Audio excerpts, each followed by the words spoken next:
The night Everett Kane stood on the mezzanine of his newest tower and told 200 people he had built the whole thing with his own 2 hands. Ada was the only person in the room who could have told them exactly how much weight that floor was rated to hold, because she was the one who had calculated it. She was standing near the coat check, holding a glass of sparkling water she hadn't touched, watching her husband work the crowd the way he always did, with that loose, unhurried confidence that made strangers lean in. The launch party for the Marchmont was the kind of thing Everett loved and Ada tolerated.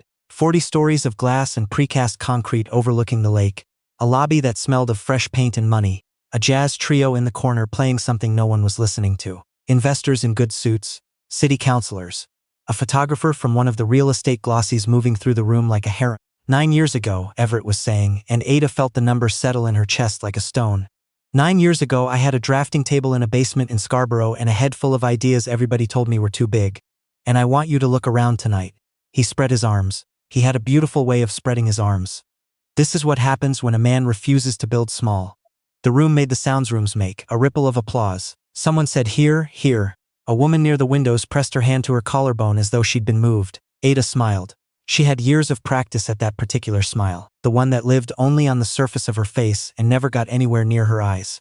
She looked up instead at the coffered ceiling, at the clean run of the beamline she had detailed herself 18 months ago, and she counted the light fixtures because it gave her something to do that wasn't screaming. The tower was beautiful, she would never pretend otherwise. But Everett had not built it. Everett had sketched a silhouette on a napkin and charmed a lender and hired the people who made it real, and the most important of those people was standing by the coat check in a navy dress, being invisible. Ada Okonkwo was a structural engineer, not a title she wore loudly. She was the kind of person who read a set of drawings the way other people read faces, catching the small lie in a load path, the beam that was a hair too shallow, the connection that would have failed a decade from now under a snow load nobody had bothered to model correctly. She was licensed, a Piang in good standing, and for 9 years her seal had been the thing that turned Everett's ideas into buildings the city would actually permit. Because that was the part the room didn't know. You could have all the vision in the world, you could charm every banker on Bay Street, but at some point, before a single shovel went into the ground, a licensed engineer had to put her stamp on the structural drawings and take legal responsibility for whether the thing would stand up. And on every project Kane Development had ever completed, that engineer had been Ada. Her name, her license number, her seal, pressed into the corner of drawing after drawing after drawing. Her signature was the reason none of it fell down. It hadn't always been like this, or at least it hadn't always felt like this. In the beginning it had felt like a partnership, the way these things always do. They had met when she was 29 and consulting for a small firm downtown, and he was 31 and full of a hunger she found electric. He talked about buildings the way some men talked about children they hadn't had yet. She was the one who knew how to keep a cantilever from tearing itself apart, and he was the one who could stand in a room and make people believe the future was a place they wanted to invest in. She would be the foundation, she'd told herself. He would be the thing everyone could see. They married in a small ceremony in a garden outside Guelph. She kept her name for work and took his for everything else, and somewhere in the paperwork of a shared life, "I'll handle the engineering," became a sentence she said. So often it stopped being a sentence and became a fact of nature, like weather. She handled the engineering. She also handled, over the years, a quiet and growing list of other things. The lease on the office on Adelaide was in her name because his credit had been wrecked by an earlier venture, and hers was spotless. The construction loan on their second project had required a personal guarantee, and it was her signature on it, her salary and her savings that the bank had looked at and decided to trust. The numbered company that technically owned the firm's equipment and its receivables had 2 directors listed with the province, and she was one of them. Though she doubted Everett remembered signing the incorporation documents she'd put in front of him one Sunday morning, between coffee and his run. She was a partner at a respected firm by then, pulling a strong salary, her own career humming along beneath the marriage like a second engine no one thought about. She reviewed structural drawings for a living. She was good at seeing the load nobody else could see. It was, she would think later, almost funny that it took her so long to see the one she was carrying. People in the audience of Ada's own life would ask, if they ever heard the whole story, the same question everyone asks. Why did she stay? 9 years. A smart woman, a licensed professional. Someone who read complex systems for a living. How does a person like that not see it? But that was the thing about being the one who holds everything up. You don't notice the weight while you're bearing it. You notice it only in the specific moment you decide to set it down. And for 9 years Ada had told herself a story that kept the weight bearable. She told herself it was hope. Everett was almost there, Always almost there. One project away from the version of himself that would finally turn around and see her clearly and say thank you and mean it. She told herself it was loyalty. That partners carry each other through the lean stretches. And when neither of those quite covered it, she told herself the oldest one of all, the one that keeps more people in place than any lock. That starting over would be worse than staying. She was 41. She had built a life inside this arrangement. She had a routine, a house on a quiet street in Leaside, a familiar shape to her days. The comfort had become a kind of scaffolding, and she'd been standing on it so long she'd forgotten it was temporary. So she stayed. She sealed the drawings. She fixed the errors his junior draftsman missed. She caught, on one memorable night in February, a mistake in a transfer beam that would have put a 2-story structural failure directly over the lobby of a building full of people. And she stayed up until 4 in the morning redesigning it. And when the project opened, Everett gave a speech about his attention to detail. She sat in the 3rd row and clapped. That was the marriage. Not cruelty. Everett was not a cruel man, which was almost the hardest part. He was warm and generous with his time when it cost him nothing, quick to laugh, genuinely delighted by his own life. He simply did not see her in the way that a man who has never once worried about whether the ground will hold does not see the ground. Why would he look down? It had always held. The night that changed things was 2 weeks after the launch party, at a smaller dinner, the kind Everett arranged to keep his investors happy. 8 of them around a table at a steakhouse on King, low light, a wine list Ada could have paid off a car with. She was there because she was always there, the quiet wife, occasionally consulted on a technical point, and then talked over before she'd finished answering. A man named Desmond Pratt was sitting across from Everett. Desmond was one of the newer investors, sharp-eyed, the sort who asked real questions, and midway through the second course he leaned forward and asked one. Everett, he said, honestly, how do you move this fast? Most developers your size, they're drowning in delays. Permits, revisions, the city sitting on approvals for a year, you seem to just go. Everett set down his fork. He had a way of pausing before he answered a question he liked, letting the anticipation build, and Ada watched him do it now, with the particular ache of someone who has loved a habit long past the point of finding it charming. You want the secret? Everett said. There's no secret. There's just knowing exactly what you want and refusing to let anyone slow you down. I don't wait for permission. I've never waited for permission. Some people get bogged down in the technical stuff, the calculations, the little details. He waved a hand, an easy dismissal, the gesture of a man brushing lint from a sleeve. That's not where buildings get made. Buildings get made up here. He tapped his temple. The rest is just paperwork. I'm the vision. The rest you can hire. The rest you can hire. Ada was sitting close enough to touch him. She felt something move inside her that had nothing to do with anger, or not only anger. It was quieter than anger and much more final. It was the specific sensation of a load path failing. Not a dramatic collapse, but the clean, silent instant when a member that has been carrying more than its share for years finally stops and the weight goes looking for somewhere else to land. The rest is just paperwork. The rest you can hire. She thought about the transfer beam over the lobby. She thought about 4 in the morning. She thought about her seal, pressed into the corner of every drawing, the small legal promise she made with each one. I have checked this, and I will stand behind it, and if it fails it is on me. She thought about the fact that the man across from her did not know, could not conceive, that he did not own the thing he thought he owned. That the whole shining enterprise rested on a signature he considered paperwork. She did not say anything. Desmond laughed and nodded and reached for his wine. Someone changed the subject to the Leafs. Ada looked down at her plate and understood, with a clarity that felt almost like peace, that her marriage had already ended, months or years ago, and that she had simply been the last to be informed. She went home that night and did not sleep. She sat in the second bedroom she used as a home office, and she opened her laptop, and she began very calmly to make a list. Not a list of grievances. She had no interest in grievances. What she made was an inventory. She was an engineer. She understood that before you could take anything apart safely, you had to know exactly what was holding what. She started with the drawings. 9 years of them, project by project, every set she had sealed, archived neatly because she was the kind of person who archived things. Her stamp was on all of it. Which meant, she realized, sitting there in the blue light of the screen, that she was carrying 9 years of professional liability for buildings whose owner had just called her work paperwork. If anything ever went wrong, a crack, a settlement, a failure a decade out, it was her license on the line, her name in front of the regulator, not his. That was the first thing she understood that night, and it frightened her more than anything Everett had said at dinner. She had been so focused on being reliable that she had made herself the single most legally exposed person in the entire operation, and the least protected. She thought about the loan she'd personally guaranteed. She thought about the lease in her name, the numbered company, the equipment. She thought about how a man who saw the technical details as beneath him had, without ever intending to, built an empire whose every load-bearing element ran through her. And she thought, he has no idea what would happen if I stepped out from under it. She didn't decide anything that night. That was important to her later, that she hadn't acted out of the heat of a single bad dinner.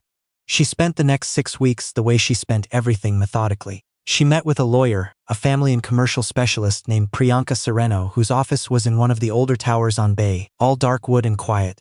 Ada laid her documents on the table with no drama in her voice, which Priyanka noticed and later told her she remembered, because most people who came into that office were shaking, and Ada was not. I need to understand 2 things, Ada said. I need to understand how to separate what's mine from what's his. And I need to understand how to stop being liable for a company I don't own and never will. Priyanka went through the documents slowly. The lease, the personal guarantee on the construction loan, the incorporation papers with Ada's name as director.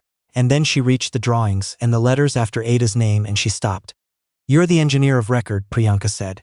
It wasn't a question, but there was something new in her voice. On everything active, yes, 3 current projects, all of them mid-permit or mid-construction. Priyanka set down the page and looked at her, and something in the lawyer's expression shifted, a professional recalculating the whole board. Ada, do you understand what that means?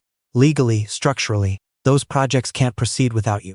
Your seal is the thing the city is relying on. If you withdraw as engineer of record, every one of those files freezes until he finds and pays another engineer to review the entire structural package from scratch and take on the liability, which no competent engineer will do quickly or cheaply on someone else's half-finished work. I know, Ada said. He doesn't know, Priyanka said, again not a question. He thinks it's paperwork, said Ada.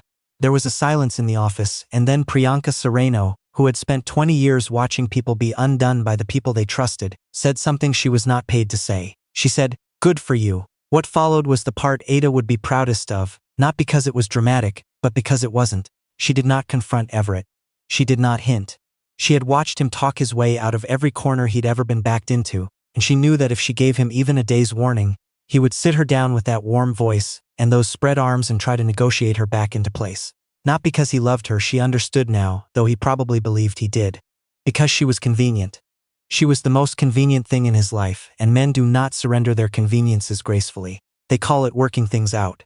So she gave him nothing to work with. At home, she was exactly herself. She made dinner on the nights she always made dinner. She asked about his meetings. She laughed at the right places. Everett, who had never once in 9 years watched her closely enough to catch a change in her weather, caught nothing. He was busy. There was a 4th project on the horizon, the biggest yet. A mixed-use development up near Vaughan that he was already describing to people as his legacy. He needed the current 3 finished and shining to raise the money for it. He talked about it constantly. Ada listened and nodded and thought about timing. Because timing was everything, and she was very good at timing. She knew the permit calendar better than he did. She knew that the second tower was 3 weeks from a critical structural inspection. The kind where the city sends someone to the site, with the sealed drawings in hand, to confirm what's being built matches what was approved. She knew that the 3rd project was about to submit for its final building permit. A submission that would be rejected the instant the engineer of record status came into question. She knew, in other words, exactly where the pressure points were. Because she had spent 9 years being the pressure that held them. She worked with Priyanka to prepare everything in advance. This was the part that answered a question Ada herself had been afraid to ask. How do you set down a weight this size without it landing on you? The answer was, carefully, and on paper. She drafted her formal withdrawal as engineer of record for all 3 projects. The letters that would go to the city and to the regulator, worded precisely, dated for a Friday. She prepared her resignation as a director of the numbered company. She had Priyanka structure the separation so that her personal guarantee on the loan could be addressed cleanly, so that, when the bank came asking, and the bank would come asking, the exposure landed where it belonged. She moved her salary, her savings, the accounts that had always been hers, into new accounts he had no access to and, she suspected, had never known existed. She was not taking anything that wasn't hers. She was, for the first time in 9 years, simply declining to give. She chose a Friday for the same reason a good engineer chooses anything. Because it produced the outcome she needed. On a Friday, the city offices closed for the weekend, which meant that once the withdrawal letters landed, there would be 2 full days where nothing could be undone. No frantic call could fix it. No charming visit to a counselor could grease it, before the machinery of Monday made it official and public and real.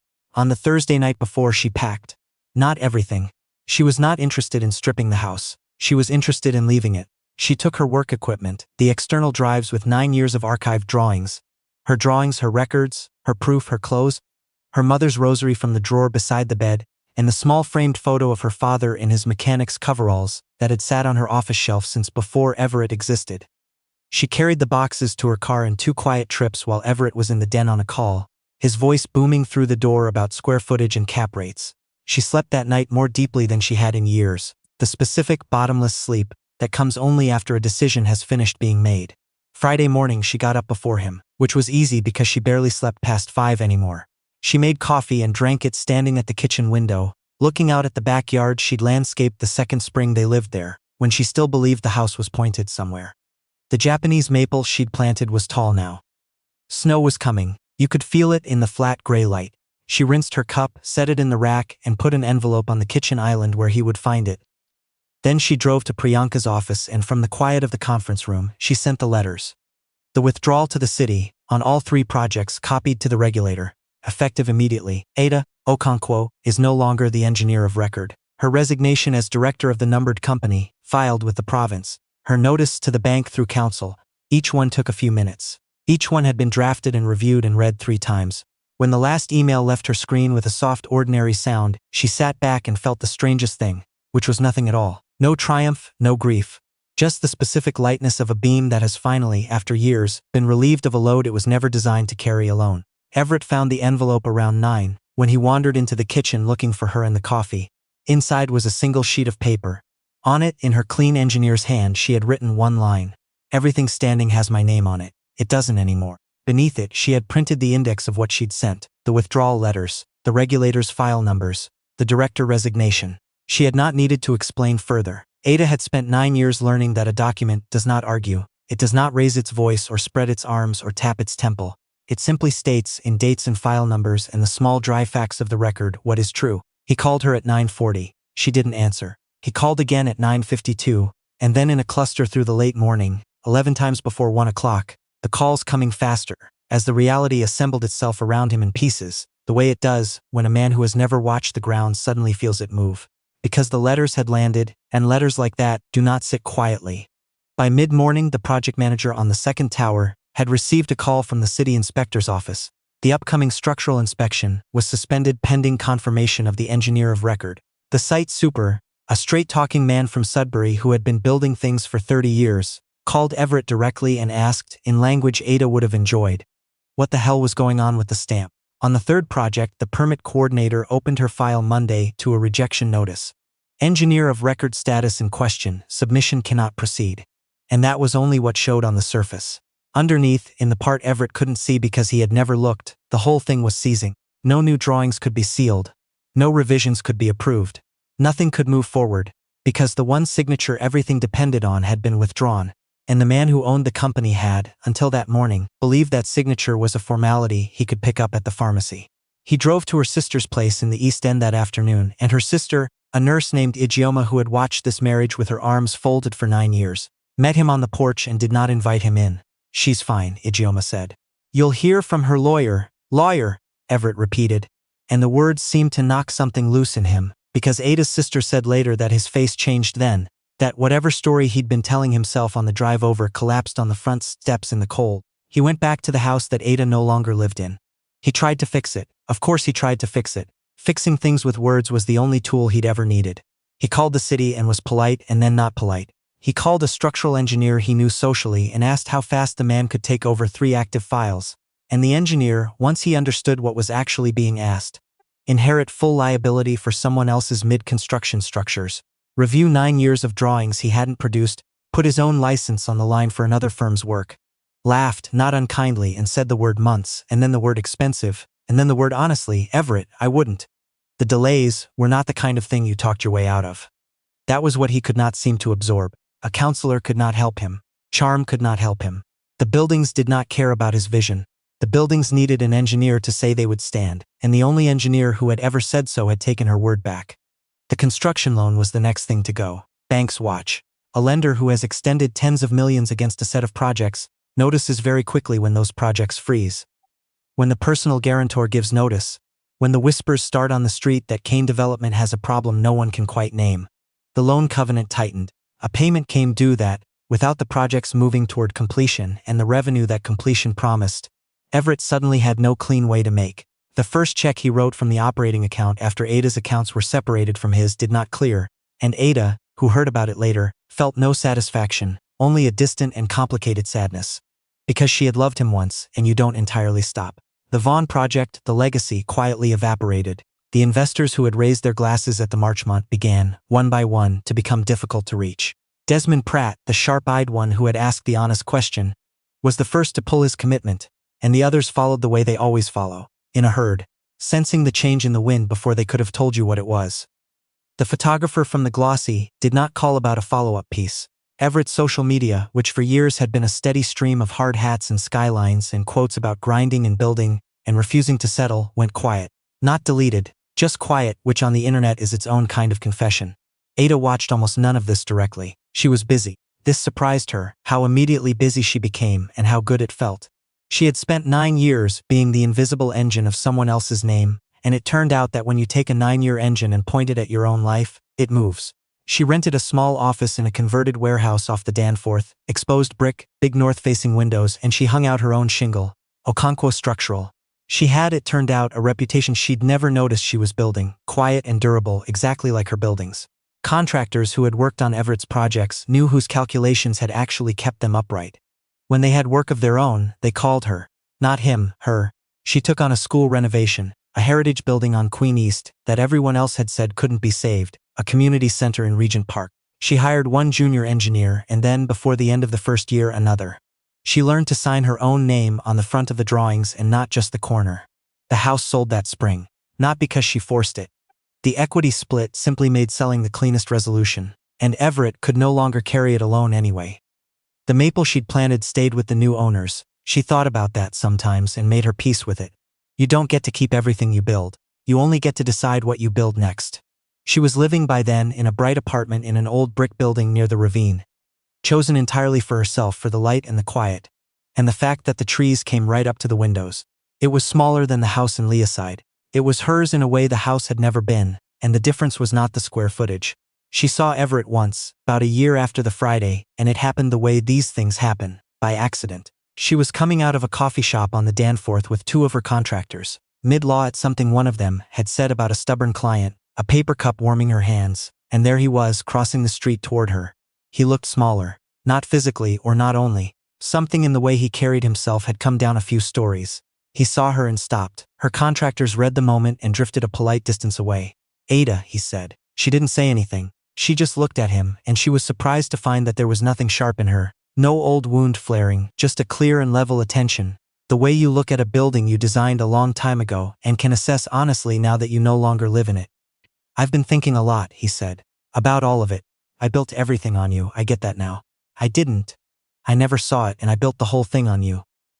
For a moment she felt the pull of the old choreography, the version of this conversation where she softened, where she made it easier for him, where she carried this last thing for him the way she'd carried everything. She let the pull come and she let it pass. I know you see it now, Ada said, but seeing it doesn't put the years back. There was nothing cruel in how she said it.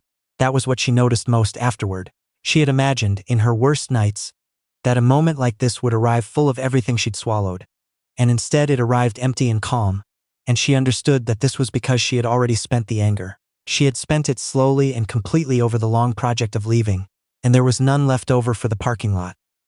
He opened his mouth to say something else, and she didn't wait for it. She turned back to her contractors, and one of them said something, and she laughed again, a real one this time, and they walked on toward the office, and she did not look back to see how long he stood there. That was the part people always wanted when they heard the story. The vengeance. The image of him in the empty house with the dead outlets, the repossessed everything, the collapse. And it was true that his world had gone dark, and it was true that she had been the one to withdraw the light. But that was never what it was about, and Ada would have told you so if you asked. She hadn't withdrawn her seal to punish him. She'd have been within her rights, and no one who knew the truth would have blamed her. But that wasn't it. She had withdrawn it because for 9 years her name had been holding up a life that was not hers, taking on all the liability and none of the credit, bearing a load in silence, while the man who lived on top of it called her work paperwork. And there is only so long you can be the thing that keeps everything standing before you have to ask what, exactly, is standing on you. She had not turned off his lights. She had taken back her signature. And the strange, quiet miracle of it was that the moment she stopped putting her name on his buildings was the moment she started putting it on her own. People are always looking up at the skyline, at the tall shining things, at the men who stand in front of them with their arms spread wide. Almost no one ever looks at the stamp in the corner of the drawing, the small pressed seal that says someone checked, someone was responsible, someone made a promise that this would hold. The people who hold everything up are, almost always, the ones we notice least, right up until the moment they decide to stand somewhere new. Ada Okonkwo went back to her office by the ravine, where the north light came in clean and cold and fell across a drawing with her name across the front of it, and she picked up her pen, and she got back to work on something that was finally entirely her own.